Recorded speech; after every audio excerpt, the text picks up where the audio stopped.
Hi guys, my name's Ben here for the Pride of Villa. And I'm Nathan, and today we are doing the match review of Man City against Villa at Wembley.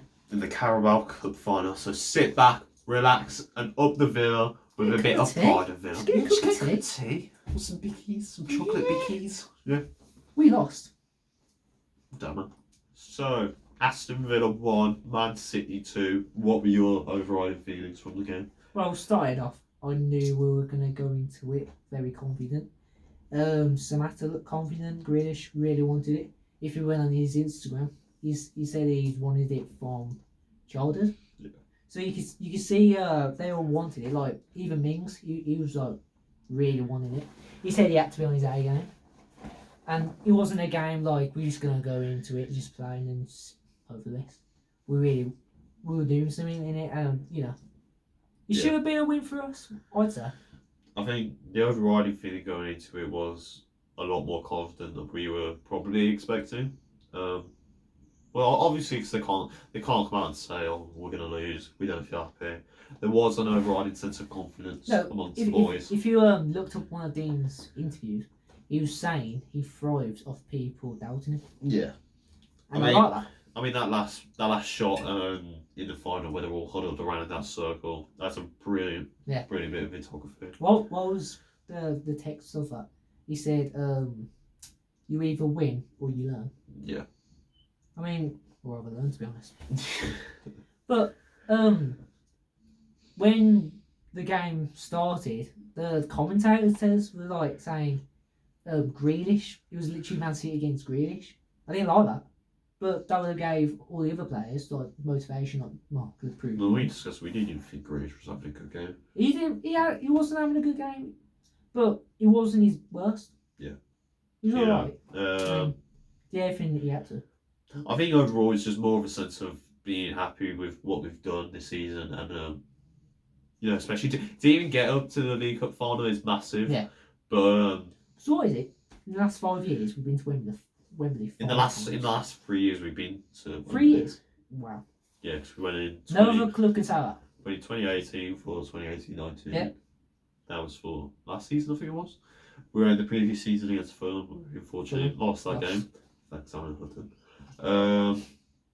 And then we went up this season for the League Cup final. To me, it's a big, Premier League survival compared to, win the League Cup and then unfortunately going down. I think Premier League survival and a League Cup final is massive enough already. So it's got nothing to be disappointed about. But overall, not a bad game. Just really wasn't a day, wasn't it? It was just unlucky, wasn't it? Yeah. Like it wasn't that anyone was really bad. Yeah. It was just about luck, and it was about VAR. But So if we're looking to some of the stats right now, we're going to go into the possession. Aston Villa were overall given 30% possession compared to Man City's 70% possession. What would you make of that? I wouldn't say. I'd say at least 40% we had, and shots on target. What was it? It was, well, according to our stats we have here, is 5 were on target from us and 22 were on target for City. Five on us and 1 goal and 22 for them. That does show. Yeah.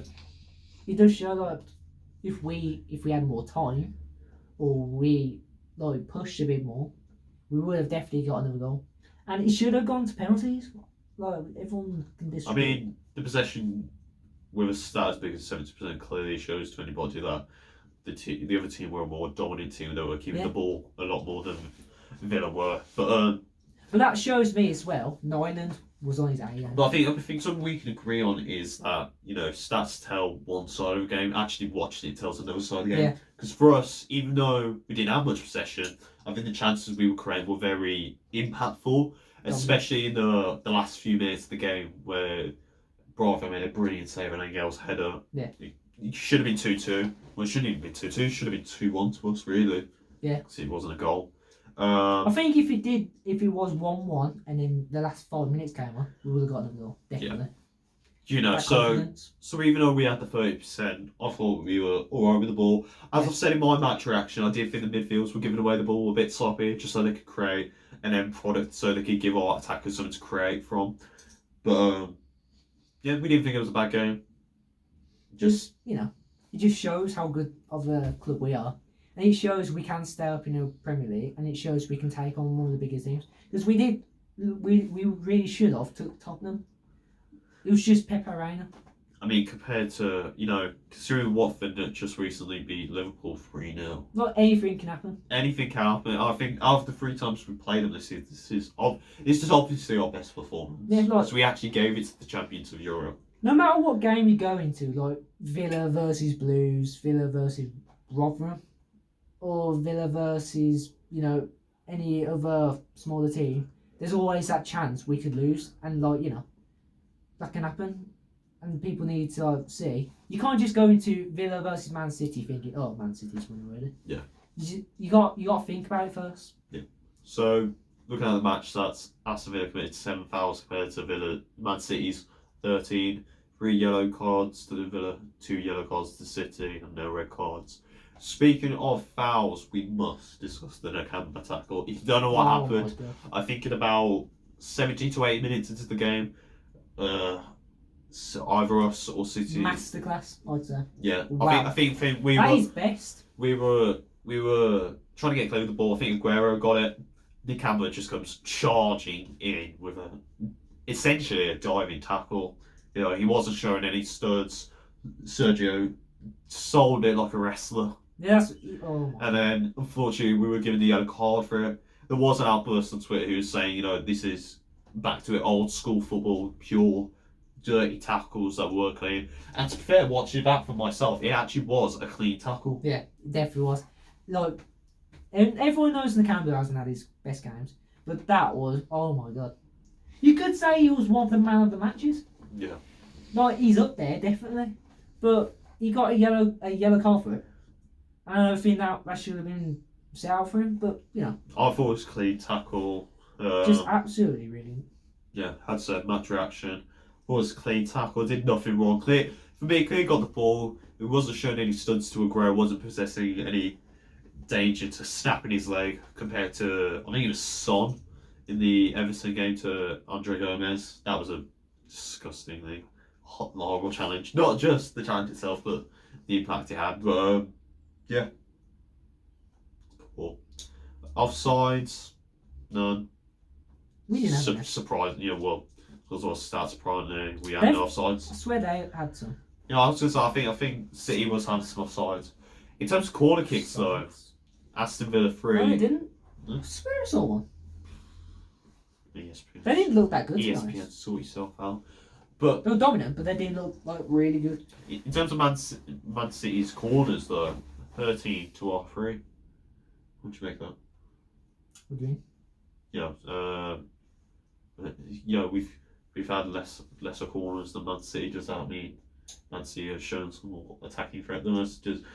Because as we've said, Phil Foden clearly the man of the match that game. Yeah. He was dominating possession in that wing, and that clearly shows that City are able to create a lot of chances, and essentially we were just giving them away. So I mean, if we had more corners, I think we'd have a lot more confidence. After I think Engels got that header in that one game. Yeah. In Tottenham, Yeah. but we that's our first header in this season, and that's really weird from us. It's probably not first header. But But I think from a technical standpoint, the fact that we've had lesser corners would suggest that maybe our attacking style wasn't as threatening as Man City's. Maybe we weren't able to use the wing as well. But as we've said, a game shows a different side of the story. I thought our corner kicks were more likely to do something. From the stats you can see, if we had more possession, we'd probably be winning. Yeah. I'd probably say about 2-1. Yeah. It ended 2-1, but probably 2-1 to us. Just wasn't fair at the end. Looking at Man City's 13 corners, as we've said, Phil Foden. I actually didn't think Sterling was doing pretty well that game. You don't think? No, I thought he was poor. Yeah. I don't know what he was doing. Who was he attacking? Gilbert. Yeah.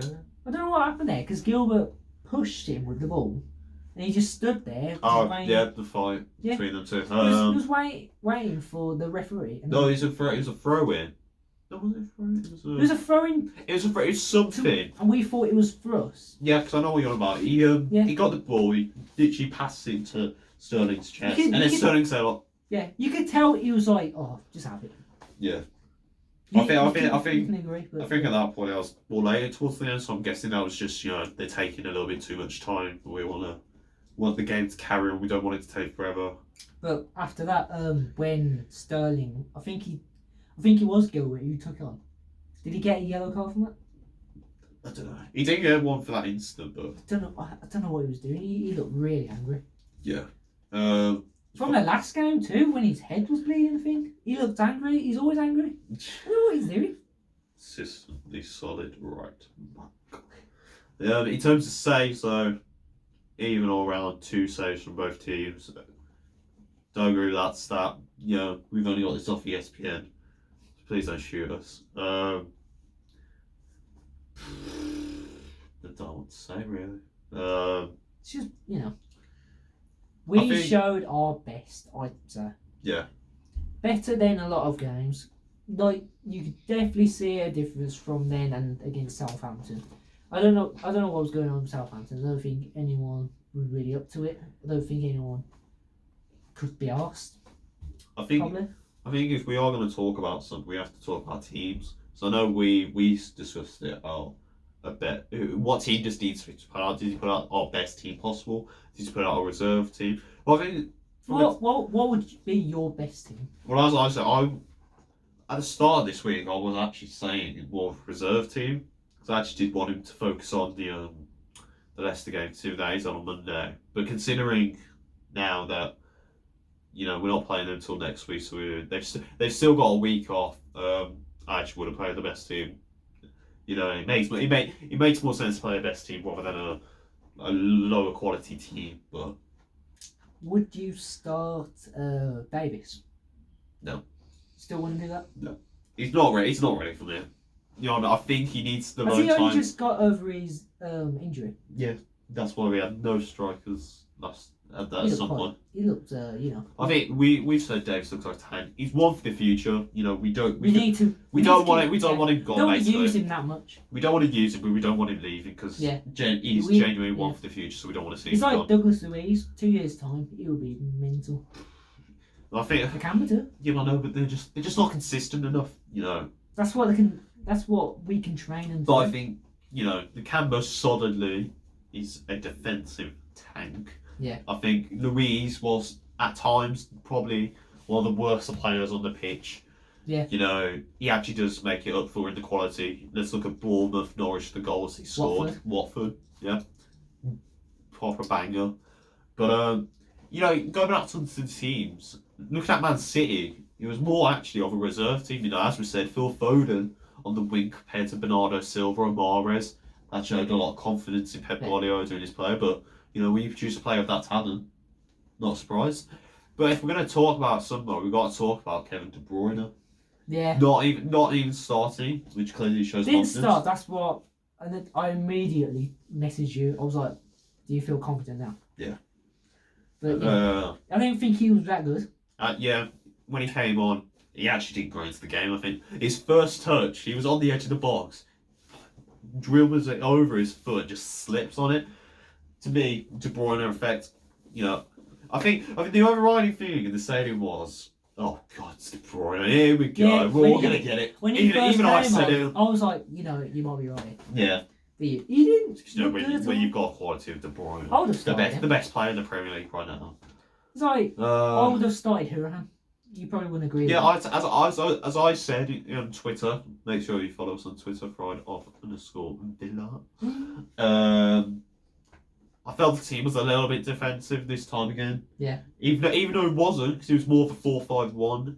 So there were 4 centre halves, 2 holding midfielders, 3 attacking midfielders with 2 being wider, and then 1 lone striker. For me, it was yet again defensive, which I've complained to you about multiple weeks. Yeah. When he plays the 5 in the back, it makes you want to rip your hair out. It does not work at all. Because 5 in the back for me is rubbish. We can't even defend with 5 in the back, so why try it? But for once, I actually think he got his 4 You know, he did look like 4-3-3 at one point. That team selection. But, you know, worked. when you see El Mohammadi in the midfielder section of the page, you're thinking, You put at the start, you're is he? thinking, why is he? But he's definitely earned his right to play. yeah, Would you say?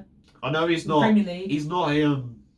He's not a massively great player. El Yeah, he's Mohammadi. not. He's not. But I like, think if we compare him to Taylor, I'd keep El Mohammadi. Yeah. I think even if it is playing on the right wing for 20 minutes or playing right back for 70 minutes, he's solid at what he does. It may not be the best at times, you know, taking leads last season, 3-2, absolute shambolic performance from him. But the crossing he has, you know, it's better than a Zebra one. He's good. It's just good. It's just totally good. So what I can say about him against Leicester, his assist with Trezeguet, he does show what he can do. Yeah, that link up. And we need more of that from him, because if he does more of that, he'll definitely start him from now on in the Premier League more. That link up, you know, the Egyptian link up. Yeah. We were actually discussing Grealish and Target, because that does seem like a good partnership. Because, you know, as we said, Grealish, the best player in the Premier League. Matt Target actually starting to show the quality that he can possess, and Matt potentially Target could get called up. Potentially right now, Matt Target being called up to the England squad for the Euro. He would earn his keep. Yeah. So player ratings. Player rating. Shall we do player rating? Let's do player rating. Why not? Right. So we'll start with Nyland to goal. Nyland, 10. Give him 10. Straight away. 11. Even though he let 2 goals in, I don't mind. Look how good he was. You could definitely compare him to Reina. He's up there with the goalkeepers. I know he hasn't played that much, but look, he's got so much experience. Yeah. Let's go back to reality. A 7 from me. You What? know, two goals. You know, Yeah. I'm not saying he wasn't bad, but for me, he didn't do a lot, so can't really give him a massive score. And even then, it's 2 goals. I think the first one maybe a little bit better. You know, I said it to my dad when we were watching. Actually, I think it was the first one. He went, you know, I don't know how close it was, but I just think goalkeepers can do a little bit better. Yeah. I have had that problem with Tommy Ian, actually. I don't think he's actually been as good as a lot of people make out. I haven't seen him at his best. You know, so 7 from me. Underwhelming. Next up, we'll go Target. What am I on about? Target, 5. I'd say 5. Yeah. Wasn't Yeah. his best, wasn't his worst. As I've said, worst player on the pitch for me. It wasn't a massively terrible performance, but we'll say it again. Ball watching, you know, wasn't getting to the action of the game that Phil Foden was trying to bring in. Wasn't really keeping up with it, and just lacking behind the team really. Engels, I'd give him. I think he was very quiet, to be fair. I'd give him a 6, 7. We'll give him a 7. I'd say 7. He's fine. Didn't do much. Didn't really have a problem with he it. had that slight, he had that massive mistake. Yeah, against Tottenham. Yeah. But we can forget about that. Yeah. Obviously, the header at the end would have been lovely to see him score that. It just wasn't meant to be. Next up, Mings. 7. Don't think he did much. I'd say 7 as well. Again, just fine. You know when He was sorting that to the back. Don't really have much to say. You know, that's the problem with a lot of these Villa players in this squad for this match. They're just there. They didn't do much. We want to see more from them. Yeah. Right back, Freddie G. Gilbert. Say 6. 6. I just I'd say can't accept that second goal. Did not see his best. Again, not a corner, but No. poor defending from him. It's the fact that he stands there, doesn't even jump. He's just there marking him. You know, he's got him on the front. I don't know what he's gonna do when the man's about that. He didn't even jump. That's the problem. He I just would've stood jumped. there, just letting go for it. If And you're that small, I just you can't can't jump. accept. For as consistent he has been, which actually is pretty good. Yeah, Maybe look for a new right back in the summer. Nakamba. You know, the Canberra. 7. Really? Again, 8.5. Just the lack of the 8.5. 5. Because I know how much people say, "Oh, why did we get him? He hasn't showed his much. Like he hasn't showed." I think he showed it. I think he's proved himself. Considering Now. he's been here to replace Jedinak, I think Yeah. he's solid. But again, the loss of the ball, we're trying to create something on the attack. You know, he'll get it and try and pass it off, and he just goes to a Man City player. I just didn't enjoy that a lot. Very frustrating. Elmo.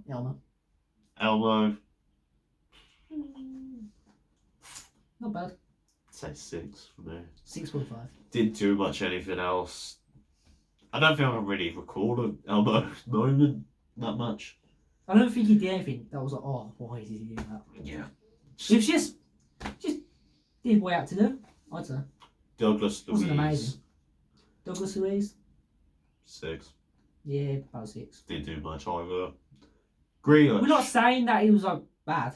We're just saying we haven't seen his best in that game. Yeah, we just didn't see enough for us to comment on, unfortunately. Yeah. But Jackie Grealish, 7. I'd say 7 as well. Yeah. Again, not much. I just did think he was. He's just. It was playing. closed down a lot by the Man City team. I think that's all you can describe playing. Yeah, but Wasn't bad. Wasn't good. yeah, Well, wasn't amazing. I'd say. we want to see more from him. Obviously, he is our best player right now. Best player. He's not. 5 He's years. not carrying us. Everyone. I'd say he's carrying us. I would know. There's no one like him. You know, we're obviously missing McGinn. We When do McGinn's back, need him. you'll I see think a definite. I think we will see a definite difference with McGinn. I don't think he'll be back for Leicester. He's not back for Leicester. Maybe Chelsea. They said he's going to be back for Newcastle or Wolves, Wow. which is still towards the end of the month. Yeah. That's Which could ages away. prove vital, but we Still do ages need away. him. You know, I think that's going to be our difference in John McGinn. Yeah. He'll be back soon. Yeah. Who else? Trezeguet. Trezeguet. 5.5. 5 for me. There is a point I want to talk about with Trezeguet. Towards the end, he gets the ball. It's on a counter attack. You know, I think Target's running on his left. He can pass it there. He's clearly open. He doesn't see him and just cuts along to go run across the other half of the pitch. I was pounding my sofa in anger. Were you pounding it? You know, I was like, it was an absolutely stupid move. How you cannot see him and make that pass. You know, you should be expecting Target to be on the run, considering the age and the pace that he has. You'd be expecting him to make He's those got runs. pace. He needs to use it right. He's not using it right. Yeah, you know. I like him, but he's not doing the right thing. For me, he's better off as somebody who comes onto the pitch afterwards, which we did see. We did see that. Yeah. Yeah, but can't accept him for that. Who else was El Ghazi. I 8. 8. Oh, you got that assist. Definitely. 8. I'd actually say 7. You know, going into He's it, proved himself now. I was surprised he was starting considering the attitude he showed for Southampton. I wouldn't say. This is what I will say though. At the start of the season, he wasn't that good. I wanted him gone in January. Really? I'll admit that, but now he's staying. Also, I'm a massive El Ghazi fan from last Well- season. I know he's not consistently good, but I actually do see Ronaldo. I do see Ronaldo in him, believe it or not. I do see some A few more talent. years, you'll be at that Yeah, statue. but he got the assist for Samatta's header. Wasn't having a massive game. You know, he was having some ups and downs. He knew but- he had to get a goal or assist a goal. Yeah. So, And then the man himself, Ali Samatta. What would you give him? don't want to go like really high because I don't think he had the ball in enough times to do anything. So I'd say 8. I'd also or say 8.5. I'd say 8. I think 8's fine. You know, as we've said, the quality that Samatta is showing is unprecedented He's right showing now. a lot of quality. He's just not getting the chances. I'd say I'd say that's just down to the team. You know, the team needs because help. considering now. Grealish is more of a midfielder, attacking midfielder who's set on creating chances for opponents, holding the ball so that the striker can move on and do something with it. You know, I didn't think he had a lot to do. And I think the problem with this team right now is that the striker is having to do a lot more. Yeah. And that's where I think Wesley was also suffering from, because I've said it, I don't think he was a guy that was going to come in and score 15, 20 goals. I think he's more of a holding player. He provides for the team and will occasionally get the goal for himself. Yeah, like Norwich. when he was 5-1. Yeah, he did. He That was the game showed everyone's like, it oh, there. Yeah, look at him now. But yeah, for me, Samatta just he's giving too. I think the striker role on our team is given too much to do, Yeah. and then apart from just simply being a striker. So yeah, an 8. It was a cracking goal. The talent he's shown is unprecedented, and we can't say wait to see more of him, whether it is in the Championship or in the Premier League next season. So yeah, was there anyone else? Should we talk about subs? Subs, you came on it. We'll just do an all up. It was Davis, Trezeguet, and Hurahan. Hurahan, I would give him, I think a 7's good 6 enough. for me. How come? He was just too late in the game for me, unfortunately. Kind of Well, actually, like that. wasn't too late. To be fair, he did make those substitutions nice and early. It's 60 minutes. Yeah, he doesn't do that actually. But it's saying that he didn't do much, did he? You know, for somebody with the wonder of a left foot, Yeah, didn't do much. should have used it. Trez, we've already mentioned about him. So, Davis. But Davis was alright. For me, it was a bit of a weird move to have brought him on. You know, I actually thought Samatta would have been the more logical choice to keep on. Yeah, I thought we should keep Samatta on. I think if he stayed on, we'd have got another goal. For me, that he put a little bit down in my mind that maybe Dean Smith wasn't confident that his team was going to get back into it. Yeah. But if he hadn't just, He's probably just thinking, oh, what is happening? he probably knew it in himself that maybe, you know, he wouldn't be about this, put Davis on. But for us, maybe keep Samatta on next time. Yeah, he needs to do a full game. He's only done one full game against Southampton. That's when we were really bad. Yeah. But I think he should stay on at Leicester. Yeah. So get him a goal. That's what I say. So to conclude on this, we're just going to do a little bit about what to expect on next, because obviously, you know, win the Premier League. Yeah, because obviously we're playing Leicester next. He's massively disappointed to lose a final, especially considering how close we came. Well, look at the positives though. Yeah, We showed probably a much better performance, but same Villa will probably go to Leicester and get spanked. I can't see it at all. I know they got Vardy and everyone, but I just can't see us losing. They got Barnes and that, but we've got Grealish. We've got. No, I've said it now. The time's up. They must think. We can't. They got to be on the A game for us. Yeah, we just can't accept a loss anymore. We can't take a draw. Yeah. See, all the teams around us managed to get points. Watford doing the unthinkable and beating Liverpool. You know, we need the points. I don't care anymore about excuses that. It's just Liverpool. It's just City. Yeah, we want points. We need them now. If Norwich go over us, we go now. Yeah, I think the best way I can say it is if we can't beat the teams around us and we can't beat the teams above us, we can't say. Who do we beat? Who is the team that gives us the points? Right now, I'd say the upcoming games we should be drawing to Chelsea. We should win against Man United. Yeah. We should win against Newcastle, because I'd say they're a Championship team. Yeah. We should win against West Ham. We should win against. Who else is playing? Liverpool? Yeah, still not playing. Is that why? Yeah, that's going to be about 3-1, if that. Yeah, that's all I've got to say. Yeah, we're going to win next week. We just want to see a bit more from the Villa boys. Realistically, we are on 25 points. Yeah. So in order to stay up, we need around 38. So that's 4 games and 1 draw we need. That's not the point though. We just got to focus. I don't want to say focus about the other teams around us, but we don't need. We need points. We need 3 points. All right, guys. That's going to wrap it up for our match review. Sorry, it may have been a little bit longer than you were expecting. Yeah, it's caught us off surprise, but we want to provide detail and the analysis for you guys. We're not making this channel just to talk about the obvious. We're talking about what we think. We want to create content that you'll enjoy, but that also gives us a chance to not say this in about 5-minute chats on Snapchat. We want to give it some time. We want to give it.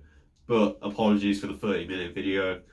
Thank you guys for watching so much. If you've made it this far, put a like on the video, subscribe to, and put in the comments that you made it this far. Yeah. We'll appreciate it. Tell us what you want to see next on the channel. Be sure to stick around. We will be doing a best 11s video of Villa. So that'll be including past, present, future, and our Dream 11. Thank you guys for watching. I've been Ben, I'll be Nathan. and up the Villa with the pride of Villa. Get See you later, tea. guys. Oh. It's still on. Oh. Yeah. I'll just stay then.